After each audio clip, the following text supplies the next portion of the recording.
Welcome to another episode of Serial Streamers. And who am I, you might ask, if you haven't tuned in before? I'm Jami Rice. I am a full-time podcast creator, content creator. I launched my first podcast, Murderish, about 6.5, 7 years ago.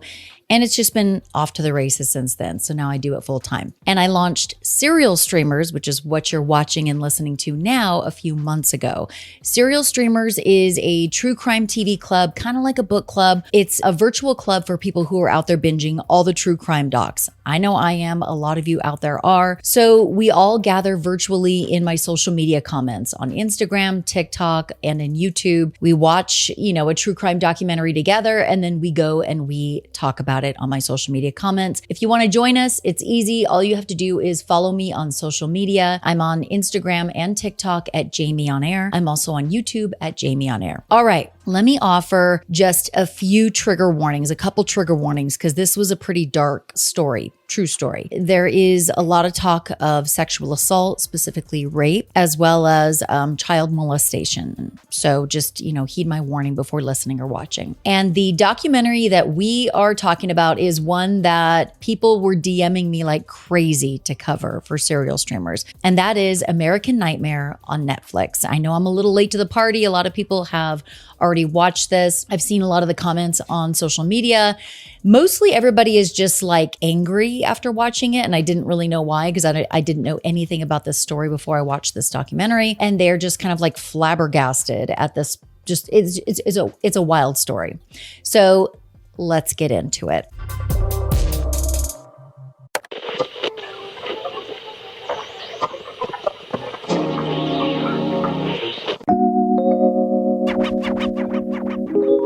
All of this takes place, for the most part, on Mare Island in Vallejo, California. Vallejo, California is in the San Francisco Bay Area. I've never been there, but it looks like a nice place. Now, on March 23rd of 2015, a 911 call is made by a man speaking very calmly, which was a little surprising to hear, because you would think in the situation that he was in, he would be completely worked up and emotional, but we're going to find out later why he wasn't really so worked up. But very calmly, he says to the 911 operator, he says, "My girlfriend got kidnapped last night." And so you're just kind of like, okay, whoa, we're in for a wild ride here. He goes on to say calmly, "Someone came into our house, tied us up, and gave us sedatives." Okay, the story's getting more and more wild. Apparently, the man and his girlfriend at the time, Denise Huskins, were hanging out at his place in Vallejo, California. She brought over pizza and beer, and they were watching TV, having a good night, although he did admit they had some issues in their relationship, which we'll get into. Denise Huskins was a blonde woman, kind of an all-American girl, as they describe her in the documentary. She grew up in Huntington Beach, California. That is a really cool beach town about an hour from where I live in Los Angeles. I think she was 30 years old at the time. Could be wrong, but I think Denise Huskins was about 30 years old at the time all of this went down. And she was also a doctor of physical therapy. Aaron Quinn, the man who made the 911 call to report that Denise had been abducted, was also 30 years old at the time. He was described as a good kid. He was captain of the football team when he was younger, broke a lot of girls' hearts. He's a handsome man. They're both a very attractive couple. And he also worked as a physical therapist. And in fact, Denise and Aaron worked at the same exact hospital in the same exact physical therapy unit, and that is where they met. The next day, after his girlfriend was apparently abducted, Aaron comes into the police department and they question him for many, many, many hours. And you see footage of this in the documentary. And Detective Matt MusTURD, which we're going to call him Matt Mustard Breath, because he turns out to be a real turd. Pardon the pun. And he tells Aaron initially, okay, you're being treated as a victim, not a suspect, maybe to put Aaron at ease so that he would tell him the full story. And Aaron does.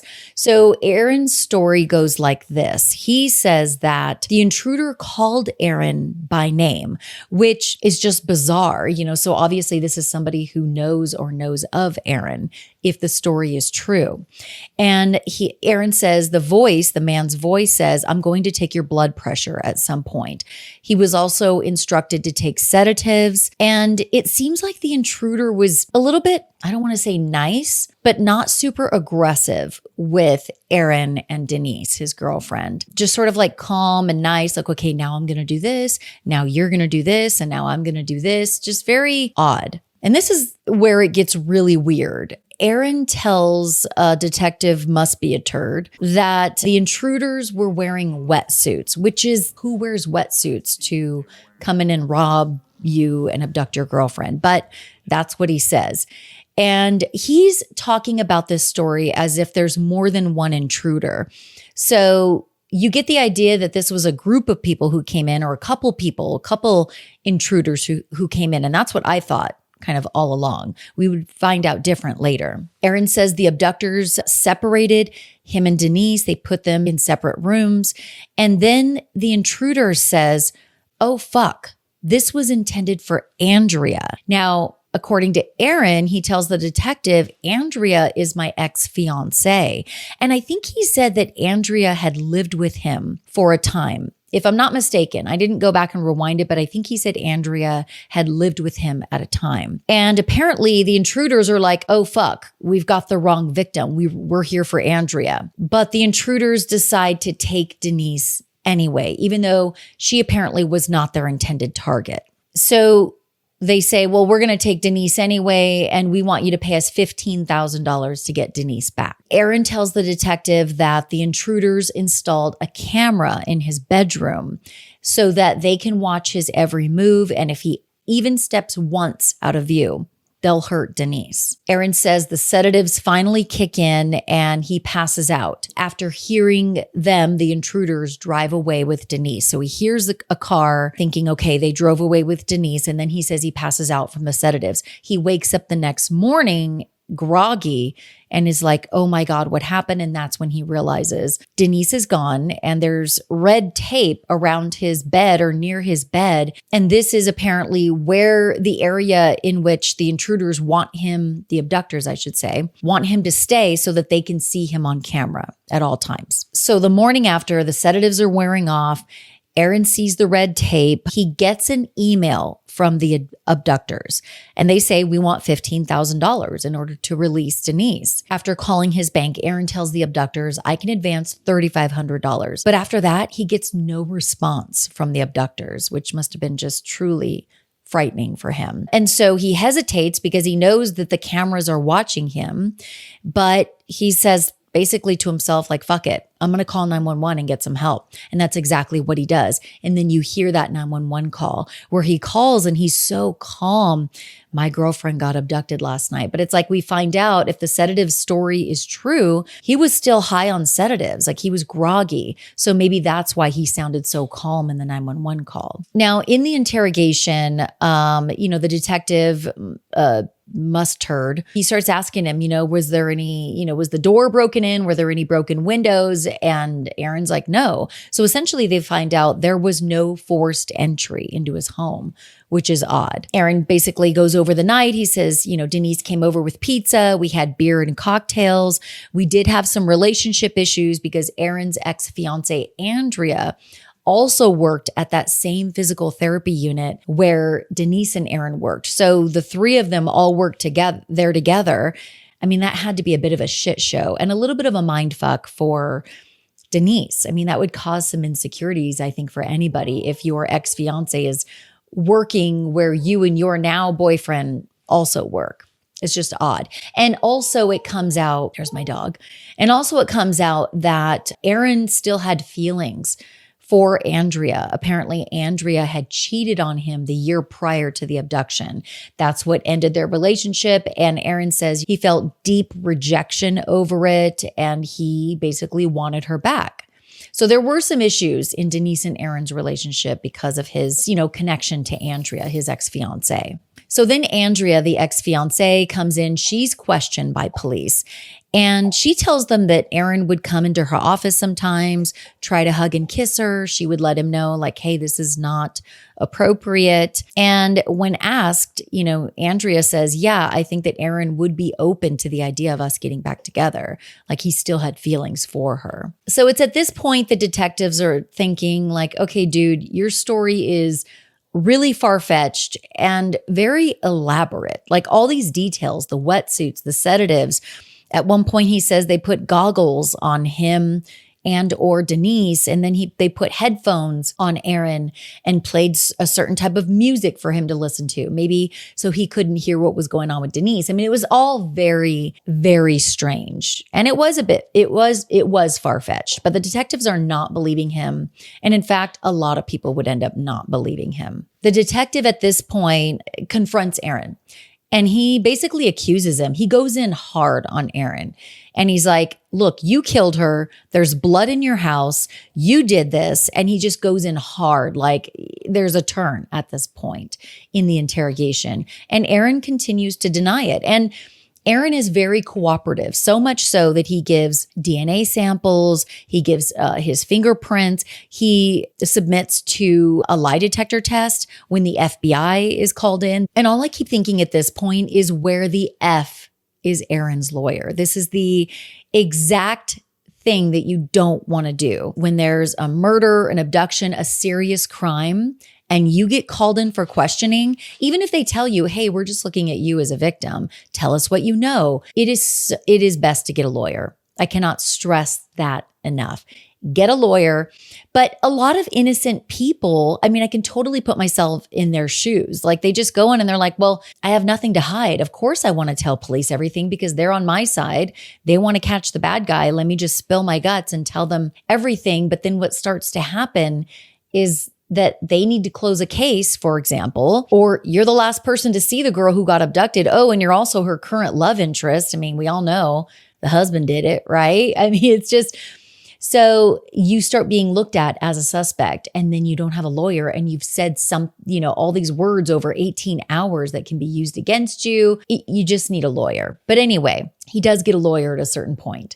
So the FBI agent proceeds to tell Aaron after the lie detector test, you failed this test. I have no doubt you failed this test. So he's under the impression, well, fuck, I just failed this polygraph test, but he's still maintains his innocence. He's like, I didn't do this. And this is when you see Aaron start to break down mentally. He's been questioned for many, many, many hours by detectives, by the FBI. He does the test. Now he failed the test. Like, he is just like, I didn't do this. And he starts crying. They leave him in the room alone. And you see the footage of him just kind of crumbling. Like, what is going on? Basically, he's starting to lose his mind. And I think I would too. He finally asks for a lawyer. And that's when the FBI agent is stopped dead in his tracks. And so Dan Russo is going to be the defense attorney for Aaron. And he seems like a very proficient attorney by the way he speaks. I don't know how experienced he is, but he did seem to me, came off as somebody who knows what the heck he's doing. So like I said, Aaron was super cooperative. He gave fingerprints, submitted to a lie detector test, gave DNA sample, like everything. There's nothing more he could have done to be, cooperative. But his story was outlandish. It was maybe hard for some people to believe, but at the same time, he's giving these weird details that it's like, how could somebody make that up? I guess they could, but like the wetsuits, the sedatives, the blood pressure, the goggles, the music, like they knew his name. Oh, this is intended for Andrea, not Denise. Like, it was all just very strange. 31 hours after Denise's abduction, there's an audio file that's received by an investigative reporter. And it's Denise. It's definitely Denise. She says very calmly, mind you, she says, hi, I'm Denise Huskins. I'm kidnapped, but otherwise I'm fine. She's very calm, very nonchalant. And again, all you can think about is, why is everybody so freaking calm? But she sounds just like very nonchalant in the tapes. But it's very clear that it's her. And that's because the abductors had her give information that only people close to her would know. Like, she says something like, my first concert was Blink 182. And then she talks about a current event. I think there was like a plane or a helicopter crash somewhere that was hitting the news. And she talks about that. And it's like, okay, so she must be alive, at least at the time of this recording, because she's talking about a very current event. So this is just shocking. So the reporter sends the audio file to the Vallejo PD. So once it's confirmed that Denise is actually still alive, Detective MusTURD Breath begins questioning Denise's mother, trying to dig up dirt on Denise, asking about her past. And so the mother tells him, well, I do recall that Denise was molested as a child. And fucking MusTURD Breath says, you're not going to believe, I could not believe he said this. He proceeds to say to Denise's mother, well, sometimes women who've been sexually abused will pretend to have it happen again to relive the thrill of it. That is the dumbest thing and most disgusting thing I have ever heard. There is no thrill in rape. There is no thrill in sexual assault. There is no thrill in molestation, period. It is a traumatic event that the victim never wanted nor asked for. So don't fucking say to relive the thrill of anything. You're disgusting. Go educate yourself before you enter into law enforcement and take an oath to protect people, to protect women, to protect people who've gone through these situations. And then maybe you'll understand that there is no thrill in sexual assault. I could not believe. He should have been disciplined just for that statement.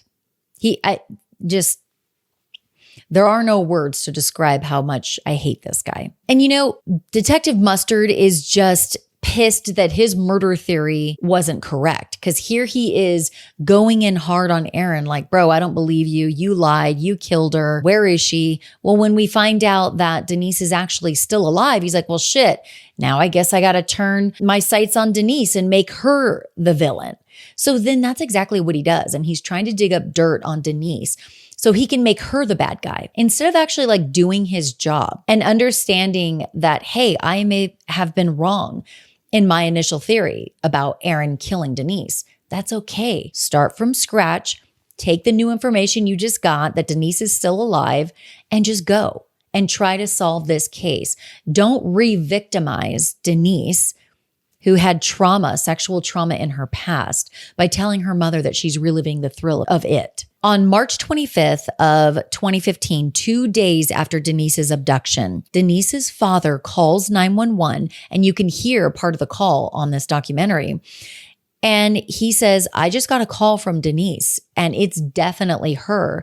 And she's walking over to my house right now as we speak in Huntington Beach. And you see footage of Denise with these big sunglasses on, carrying like a big duffel bag full of something. I think she's wearing sweats, and she's walking toward her dad's house on this random street in Huntington Beach. It's her, and she's safe.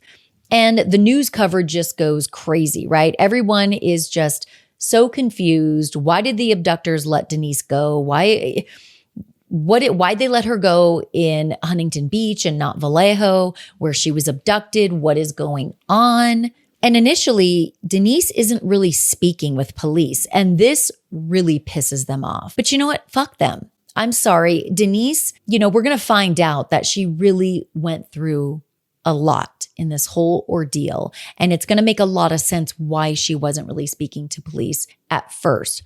Well, they're all pissed off because they're like, how dare her not come and speak to us immediately? And basically, the detectives hold this press conference where, they say, or at least the police department, I don't know if it was a detective, but they basically accuse Aaron and Denise of squandering precious resources in this press conference, basically saying these guys are lying. Okay, this never happened to them. And now Denise is fine. This, none of this is true. And here they had us looking for her for 2 days. And so basically the media starts calling it a hoax, a kidnapping hoax. They start comparing it to the movie Gone Girl because there are a lot of parallels between Aaron and Denise's story and the movie. Even the characters in the movie look a lot like Aaron and Denise. So they're calling it the Gone Girl case. They're calling it the kidnapping hoax. Here you have law enforcement in a press conference saying that these two are squandering precious resources. So the whole world does not believe them. Okay. They think it's just all a hoax. And so they start to come up with these theories like, maybe Denise had previously caught Aaron texting his ex, Andrea. Maybe she was angry over that and she wanted some attention. So this was her way to get back at Aaron. So she fakes her own disappearance. But then it's like, well, why was Aaron in on it? Like, why is Aaron telling police like, hey, she was actually abducted? And people are like, oh, is Denise the real life Gone Girl? You know how the media just loves to make everything like a Hollywood movie? Like they just love to make it so overblown and so Hollywood so that they can get people to tune into their news program and read their articles. And it was just chaos surrounding Denise and Aaron, and they were uncertain of whether they were going to get fired, what their job status was, because now they're looked at as these criminals who faked this huge, abduction story. So Denise, here's her side of the story. She says it went down like this.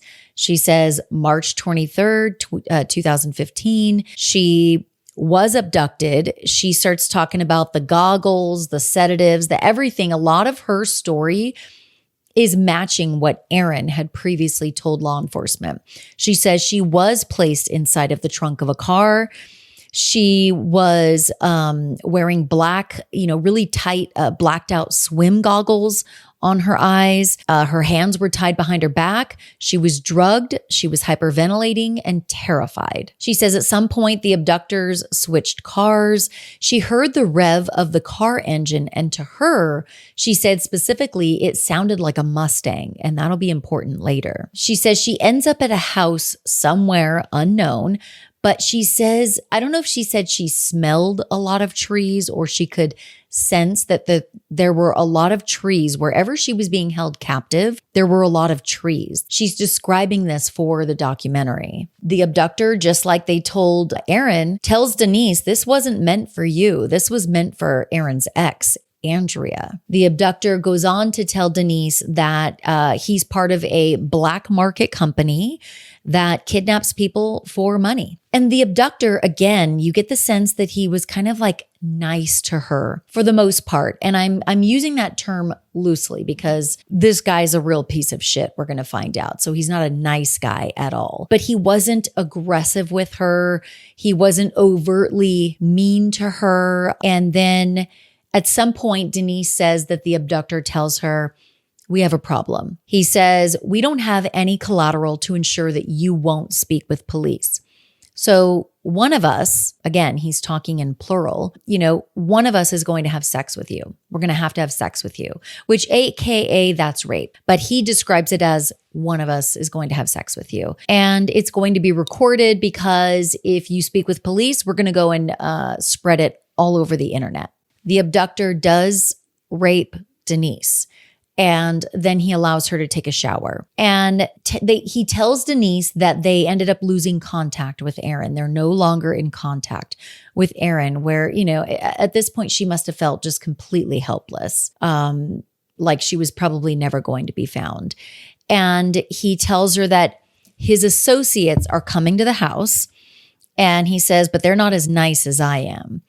And she does say, Denise says she does at one point hear a conversation between her abductor and his associates. And she says it sounds somewhat heated. Then the abductor tells Denise that she needs to record a proof of life audio and she needs to give a current event. And she's under sedatives at the time. So that explains why when they play that proof of life audio in the documentary, she sounds so calm.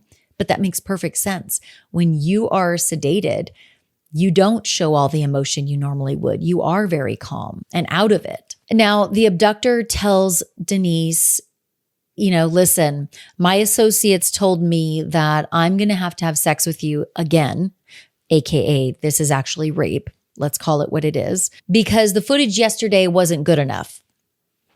He says this, encounter between us needs to look consensual. It needs to look like we're in a relationship and like we're having an affair.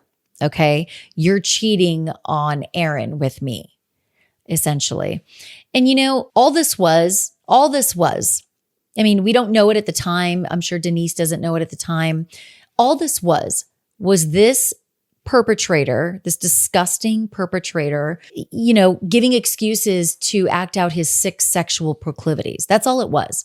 Oh, I need to have sex with you again. I need to assault you again, basically, because I want to. But he didn't want to tell her that. He tells her, oh, we need better footage. It needs to look like this. Screw you. Like, disgusting. In the middle of the night, Denise says that the abductor shows her a video of her father being emotional in a news coverage video. And, she gets very emotional when she sees it. And then the abductor says it's time to go home. So apparently he's going to be driving her home at this point. She says he drives her to her family home in Huntington Beach, which is her father's house. And because apparently he says there's just too much, police activity in Vallejo. So I'm going to have to drop you off in Huntington Beach. He gives her more sedatives.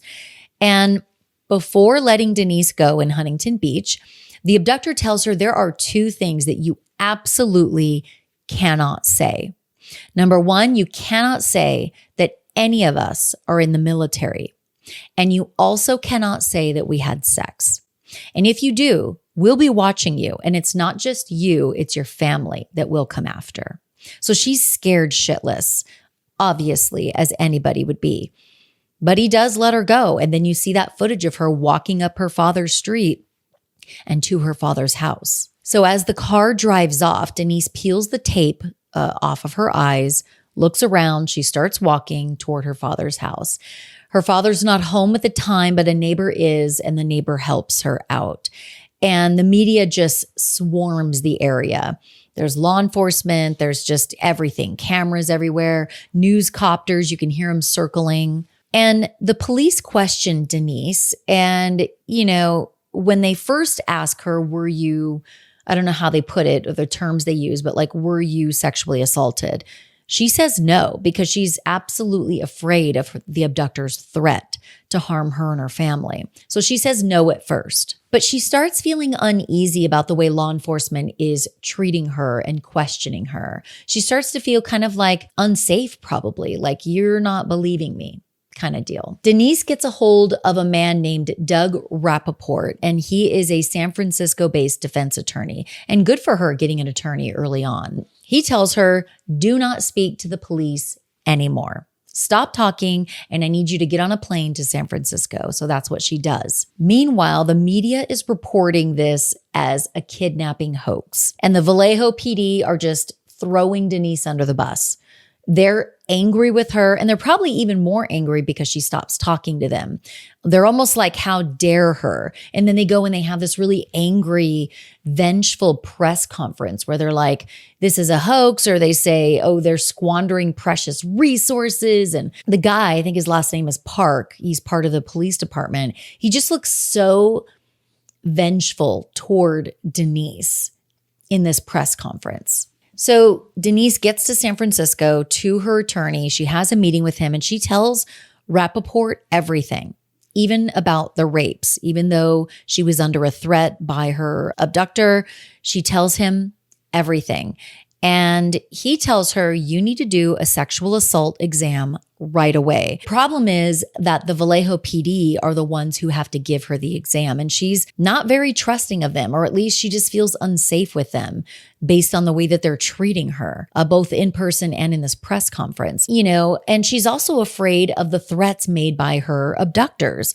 But she eventually relents and she agrees to get the SART, the sexual assault exam. And when she gets back to Vallejo, the police department, of course, because they're a bunch of egotistical, arrogant assholes, they demand that she needs to give them a statement before they're going to give her the exam. They're like, no, you need to talk to us before we give you this exam. And it's like, how dare you? How dare you? If a woman is saying, I was raped, I was sexually assaulted, and they also know time is of the essence to get this exam so that they can get critical information and data from this exam. But no, they are like, no, you're going to talk to us before. It's like they're holding this over her head. And she relents and she ends up talking to the police department again before she's given this exam. And of course, it's Detective Matt must be a turd who goes and questions her. And it's like, oh God, of all detectives, why this guy? But anyway, she's very on guard with him because they've been accusing her publicly of lying all along. But she says, I'm ready to tell them everything. Like, I just want this ordeal behind me. So she tells them everything. But she has her lawyer right next to her, Doug Rappaport, and good for her. She says, she talks about the bright lights that were shined on her, during the abduction, gives all the details of the abductor's physical description from when she was held captive. She describes how many turns she thought there were to get to the captive house. She gives all the disturbing details of the sexual assaults by the abductor. She tells them everything. But the defense attorney, Rappaport, can see that MusTURD isn't believing Denise. Surprise, surprise. Meanwhile, Denise's defense team contacts Aaron, her boyfriend, and says that everything she's telling police right now, this very moment, is matching what he also told police. So her defense team is giving Aaron that confirmation of, like, don't worry, her story's matching what you said. But mind you, Denise and Aaron have not been able to speak with each other or see each other since she was released by the abductor. So it's just, they haven't seen or spoken to each other. So they didn't have time or the ability to corroborate their stories, but their stories are matching. Now, after the sexual assault exam, they do find out that there are some micro lesions in Denise's cervix, which is an indicator that she's had intercourse within the last 2 days. So the FBI questions Denise again. They tell her there are inconsistencies in your story. And they go, is there anything you want to change at this point about your story? Kind of like giving her another chance to tell the truth. And she's like, no, like, this is my story. And the defense attorney, tells the FBI, there has not been one inconsistency in Denise's story. You're wrong. Like, she is telling the story exactly as she's told it before. And then the FBI apparently responds to the defense attorney, well, have you seen the movie Gone Girl? So they're using this movie as if, like, Denise watched the goddamn movie and then, like, made herself Gone Girl, essentially. Denise and Aaron finally do get to see each other, and Denise is really afraid, she says in the documentary, that, he's going to see her differently due to her being raped by the abductor. And that's really sad, but I can understand, I think, as a woman, not wanting your partner to see you differently because you've been through something like that. Sucks that she even has to worry about that. And right about now in the documentary, I'm thinking, but why did they want to kidnap Andrea? And I have some theories on that. I'll share it, in my final thoughts at the end of this. But, I'm also thinking, like, is Andrea scared or taking any precautions during this time? Because the abductor has not been caught, and he's now apparently told Aaron and Denise, like, look, we were actually after Andrea. So is she taking precautions during this time? Like, we don't really get to hear much from Andrea or how she was feeling during all this. On March 28th, 2015, the investigative reporter, the same one who got that audio file of proof of life for Denise, he gets an email, and it is from the abductors, and it says, we have entered many homes on Mare Island. The abductor also sent photos attached to the email of some of the items that appeared to be like he was showing evidence. Like, basically, this is the abductor going, yeah, this story is true. You need to believe Denise and Aaron. This did happen. Oh, and let me show you photos of proof that this happened. One of the photos he sent appeared to be a flashlight taped to something, which looks like a gun. And again, basically, this is the abductor watching the news, seeing that nobody's believing Denise and Aaron, and the abductor is like, yeah, this happened. We're real. The email from the abductors mentions a white Mustang, which is interesting because Denise says she heard the rev of an engine when she was in the trunk and it sounded like a Mustang. And in the email, the abductor's mentioning a Mustang. So this is interesting. And there are also photos attached to the email. there's photos of the area where Denise was taken, and they match the description that Denise gave law enforcement of where she thinks she was held. And apparently police are not doing anything after receiving the abductor's email, these photos. Like, it seems like nothing is happening. Like, they're not even getting excited, like, ooh, this is a really big break in the case. And the investigative reporter's baffled. He's like, well, this should have been a big deal to them. More emails are coming into this investigative reporter from the abductors. And the abductors are referring to themselves as 3 acquaintances and college graduates. So they're now giving specific information about who they are. And the abductors say, if police don't give a full and unequivocal apology, basically for not believing Denise and Aaron within 24 hours, we're going to do this again. And sure enough, 10 weeks after Denise's abduction, on June 5th of 2015, another break-in happens, this time in Dublin, California. You hear a woman on a 911 call. And again, she sounds very calm. To me, she sounds very calm for the situation. So maybe she was given sedatives as well. But the woman says, my husband is fighting with them. They have our daughter. There was a laser light pointed at us. So her story is sounding very much like Denise and Aaron's story. The daughter, thankfully, everybody in the family ends up being safe, including the daughter, although the father did sustain some bloody injuries during his struggle with the attempted abductor or intruder. And apparently the intruder ran away, but left a cell phone behind. And this is what breaks many cases wide open. Law enforcement is able to track down the cell phone owner. They call the phone number, a woman answers. And she says, oh, yes, this is my son's cell phone. Well, the law enforcement is like, well, who's your son? They find out her son is Matthew Muller, date of birth, March 27th, 1977. He's a former Marine, Harvard Law graduate.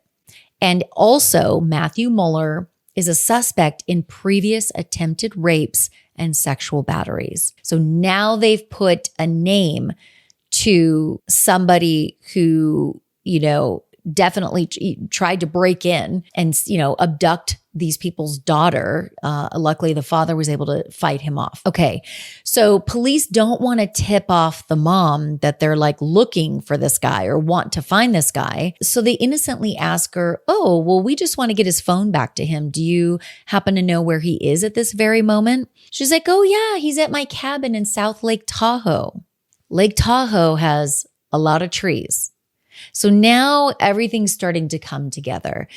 And this matches Denise's account of smelling a lot of trees or feeling like there were a lot of trees when she got out of the trunk of that car, the abductor's car. And law enforcement quickly closes in on this South Lake Tahoe cabin. It was a huge mess, smelled disgusting. They find zip ties and duct tape. They find a toy gun painted with a laser attached. The windows at the house were covered, and Denise had previously described that where she was held captive, the windows were covered. They find a syringe, a NyQuil bottle, and a stolen white Mustang. Oh, and inside the Mustang, they find Matthew Muller's driver's license. And they find a blow-up doll in the trunk, which, I'm sorry, but a blow-up doll is always going to be creepy. I mean, it is, what are you doing?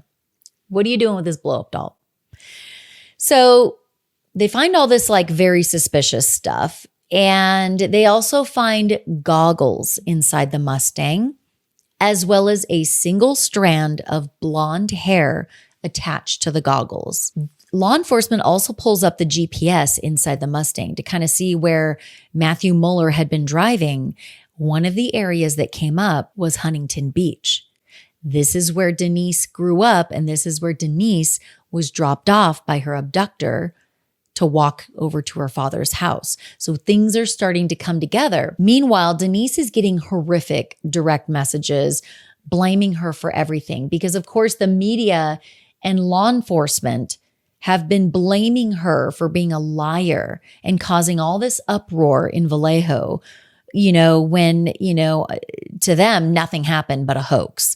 So people are like giving her death threats. I mean, her life has been completely turned upside down over this whole thing. So at some point, Denise and Aaron, they find out that the lead case agent in their case, the Gone Girl case, David Sesma, used to date Aaron's ex, Andrea. And this is a huge conflict of interest. If this guy, Sesma, used to date Andrea, who's sort of kind of involved in this case, is involved in this case because she was the intended target, and she's also the ex-fiance of the apparent victim in this case, I would imagine that's a huge conflict of interest to have him working this case, to be in charge of anything. He should have been removed. And they're thinking, Denise and Aaron, they're like, well, maybe this is the reason why our case is not being investigated. Maybe this is why we're being ignored. Maybe this is why we're not being believed. Like maybe Sesma has an axe to grind against me because I used to be with Andrea. Like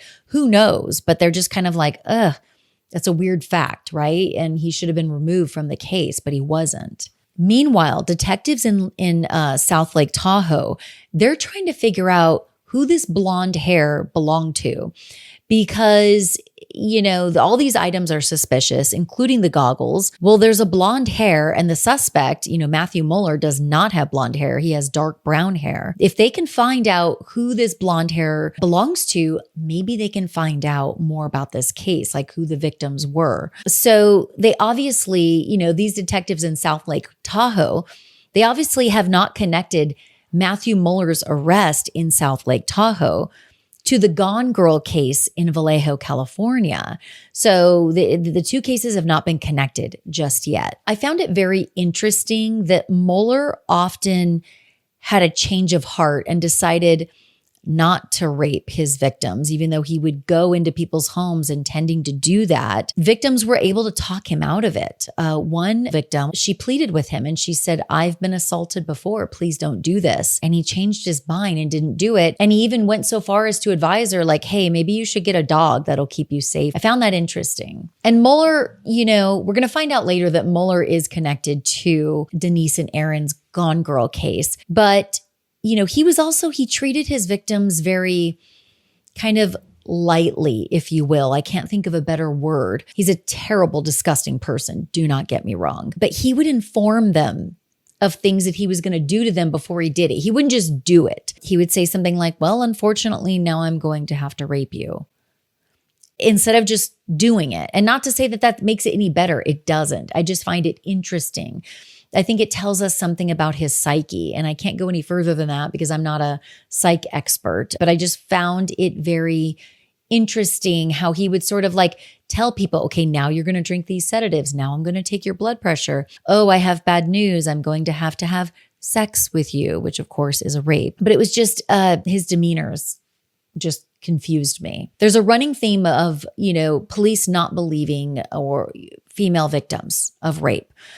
And Denise says that she was molested at the age of 12. Then again, at the age of 19. At the age of 19, she did decide to go to authorities. But when she did, basically the authorities said, well, it's your word against his. They didn't really take her seriously. They didn't really do much of anything about this. They're like, well, almost like encouraging her to just go away with her story. And that is really, really a shame. That needs to stop. Women need to be believed. If a woman comes in, and I get it, maybe these law enforcement individuals, they just want some hard proof of like, well, if we don't have hard proof, this is going to be a really hard case to solve. So let's just encourage these victims to just kind of walk out of here and act like nothing happened. I don't really know what goes through their heads, but you need to be educated on sexual assault because it can look a million different ways. In fact, there's not always injury that's caused in a sexual assault. So there isn't always going to be this hard proof. Most often, there are no witnesses to this, okay? Because that's by design. So women need to be believed. It's going to be based on circumstantial evidence. It's going to be based on the woman's word and maybe other factors. But victims of sexual assault need to be believed. And they need to stop being looked at with side eye. And they need to stop being looked at as if, hey, you're making my job really hard because I don't have any, physical, hard physical evidence to show that you were assaulted. So how am I going to work this case? Well, that's not his or her problem. Okay. Do your job. And it's probably going to be based mostly on circumstantial evidence, but do your job. Meanwhile, there's this dogged female detective. I think her name is Missy or Misty from South Lake Tahoe.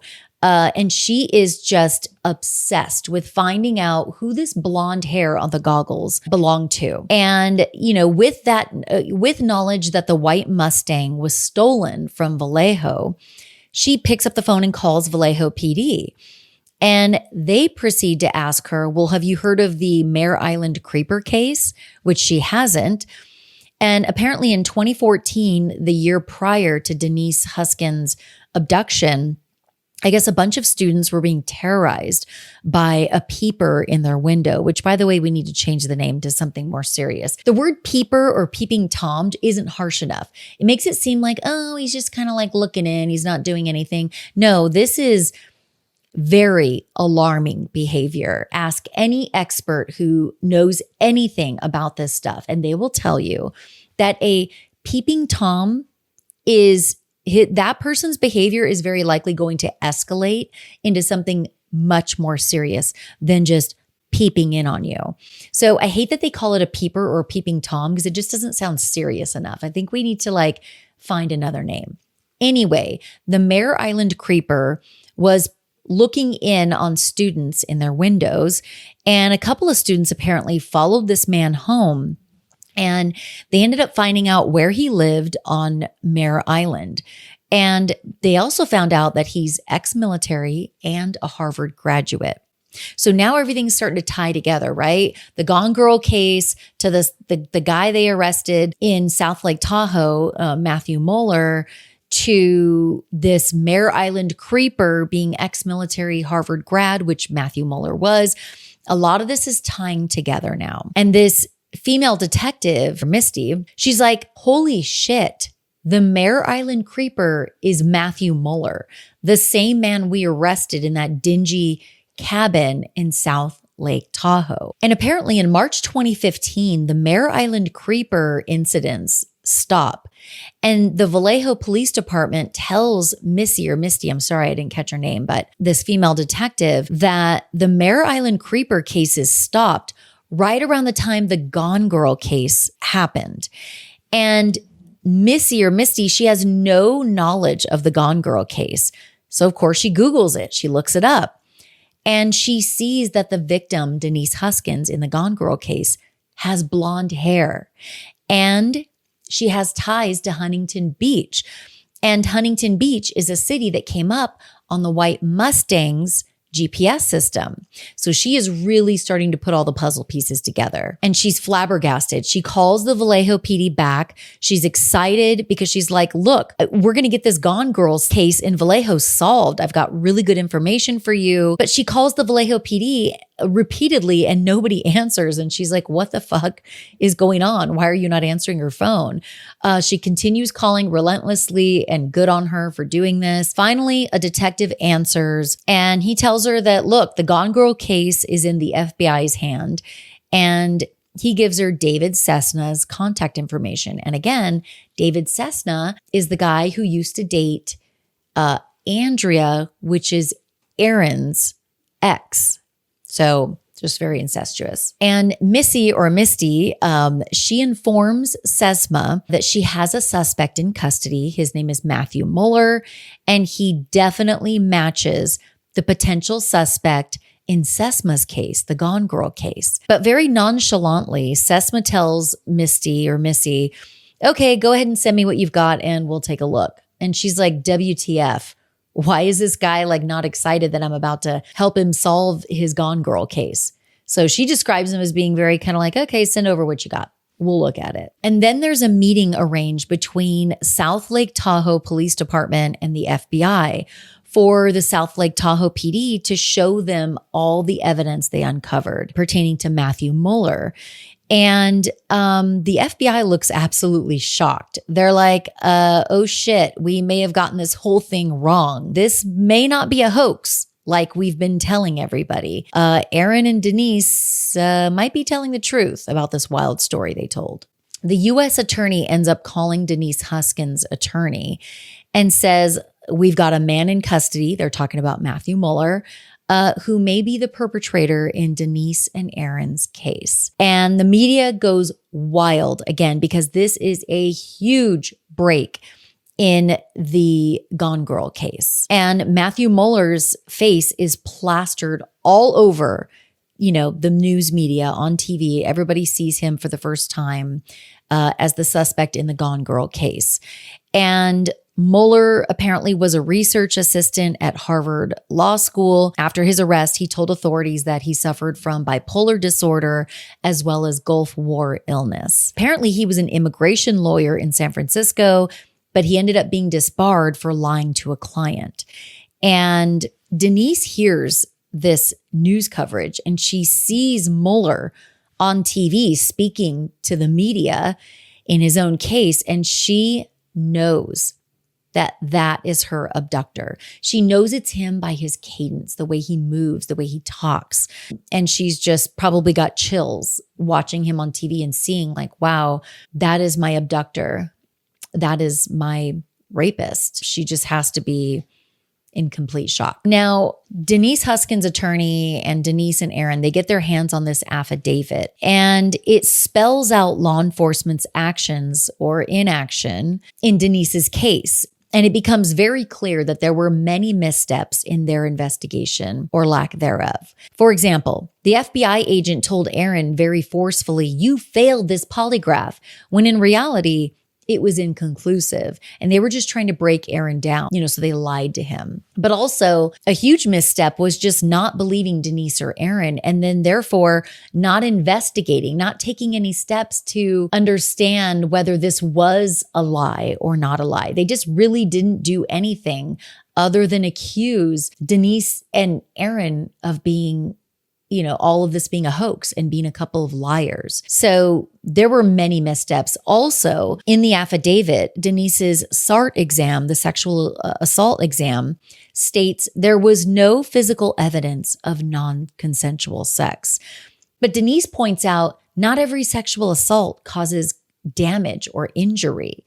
Okay, like that you have to go a step further.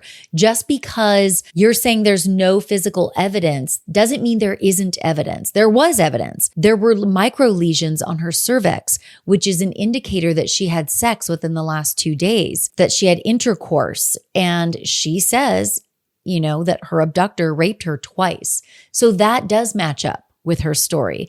But they wanted to believe their own narrative, which was, since there's really no damage or whatever, however they interpreted her SART exam, they just believed what they wanted to believe, which wasn't the actual truth. And also, Denise points out that the FBI should know this. The FBI, they've probably worked so many sexual assault cases, and they should know that there isn't always damage or substantial damage or injury to a person's body after they've been sexually assaulted. You can't just write off her claims and her case altogether because it's not what you want to see on this report. And shockingly, they also find out from this affidavit that Aaron had told authorities that these abductors are going to be contacting me by phone, okay? So what does law enforcement do? They put his phone on airplane mode so that no activity could come through. And in fact, they missed 2 phone calls from the abductors. And those phone calls were traceable. Now, this part I might get wrong. I don't know if it was feet or meters. But those phone calls, had they been picked up by authorities on Aaron's phone, would have been traceable within 200 feet or 200 meters of the exact location where Denise was being held captive. So if the phone had not been placed on airplane mode and they would have gotten those calls that Aaron said were going to be coming in on his phone, they would have been able to trace essentially where Denise was being held captive. And Denise says later in the documentary, they may have prevented the second rape. They may have, if they would have done their job. Matthew Mueller ends up pleading guilty in 2017 to abducting Denise Huskins. And I have a lot of final thoughts on this case and this documentary. I'm not really sure why Mueller, kept saying that this abduction was meant for Andrea. I think it's as simple as Andrea probably used to live with Aaron, and that's when Mueller started casing the house and got his sights set on Andrea. But then Andrea cheated on Aaron and he started dating Denise. And maybe Matthew Mueller didn't really know. He thought that Andrea was still living at the house or going to the house. So when he got there and realized it was somebody else, he's like, well, I guess I'll just take Denise. I mean, it's really sad, but yeah, that's all I can think of as far as why he wanted Andrea specifically. And the way that Matthew Mueller kept referring to himself as we are a group of acquaintances. We are this, me and my associates. It reminded me, he said like, we are a black market company. It reminded me a lot of the JonBenet Ramsey case, because in the ransom note by the intruder, written we think by the intruder writes something like, we are a foreign faction of da da da da da. So that intruder in JonBenet Ramsey's case also referred to themselves in the plural form, like we are a group, when, in reality, we know that Matthew Mueller he worked mostly alone. It wasn't some group of people, I don't think. I think it was just him, but maybe he's trying to throw people off and make it sound like it's a group of people. I think the same thing happened in JonBenet Ramsey's case. I don't think it was a faction of anybody, a foreign faction. I think it was one person who did these horrible acts to JonBenet Ramsey. But I couldn't help but draw a parallel between the two cases, because the perpetrator's trying to throw people off, maybe, by referring to themselves as a group of people when in reality it's one person. Now, that said, Denise did say she overheard what sounded like a somewhat heated conversation between her abductor, which we later found out was Matthew Mueller, and his associates at the captivity house. Now, maybe there weren't other people. Maybe he made it sound like there were other people, and then he came in and said, oh, I have bad news. My associates told me I have to basically rape you again. I think that was just his way of like blaming it on somebody else for the horrible act he was about to commit. I think he acted alone. I don't think that he had any associates that came to the house. I don't think that that happened. And it also reminded me that stranger than fiction things do happen. I get it that their story sounded far-fetched, but no matter how far-fetched a story sounds, law enforcement has a sworn duty to investigate it to the nth degree until they can determine whether it is a lie or it's not a lie. And I don't think law enforcement did that. And they didn't do anybody any favors. And there, were other victims, or could have been other victims because of their lack of action in this case. There's also consequences, to Denise and Aaron. Like, did they lose their jobs over this? Certainly the whole world hated them and were sending them death threats because of police not believing them and blaming them publicly for this whole thing, when in reality it was never their fault. They were victims. Matthew Mueller was sentenced to 40 years for kidnapping, robbery, and rape. He was never charged with crimes in Palo Alto and Mountain View, or any of the Peeping Tom incidents on Mare Island. And I know I didn't go into it earlier in my recap, but he was connected to some crimes in Palo Alto and Mountain View. But he was never charged. And he was also never charged as the Mare Island creeper. And again, this Peeping Tom name needs to change. I mean, maybe we need to call them pre-rapists, or I don't know, but I do know for a fact that if somebody is peering inside your home, hiding behind a bush and doing these things, this is alarming behavior. It's not funny. It's not light. It's not a soft crime. It is a red flag for what is probably about to come later, which is probably sexual assault or worse. We need to call it something else, because Peeping Tom just sounds so innocent, and it's not. In 2016, Denise and Aaron sue the city of Vallejo for defamation. Good for them. During the civil case, an anonymous tip comes in regarding Andrew Badu. He was the chief of police in Vallejo. I guess this anonymous tipster says that prior to the Vallejo Police Department holding that angry, vengeful press conference where they accuse Denise of being like the real life Gone Girl and all of this being a hoax. This tipster says that the chief of Vallejo police, Andrew Badu, told Park was the guy who held the press conference on behalf of the Vallejo PD. Before the press conference, Badu apparently goes up to him and says, basically, burn that bitch. So they were angry at Denise and he's like, burn that bitch. And that makes so much sense to me because I kept thinking like this guy Park seems really pissed off and angry and just rage-filled and vengeful against Denise in this press conference. And that would make sense that he was gassed up by the chief of police, allegedly, who allegedly said, burn that bitch, like go get her, unleash the dogs. And of course, all I can think in this moment is why the fuck do people hate women so much? Like why do people hate women so much?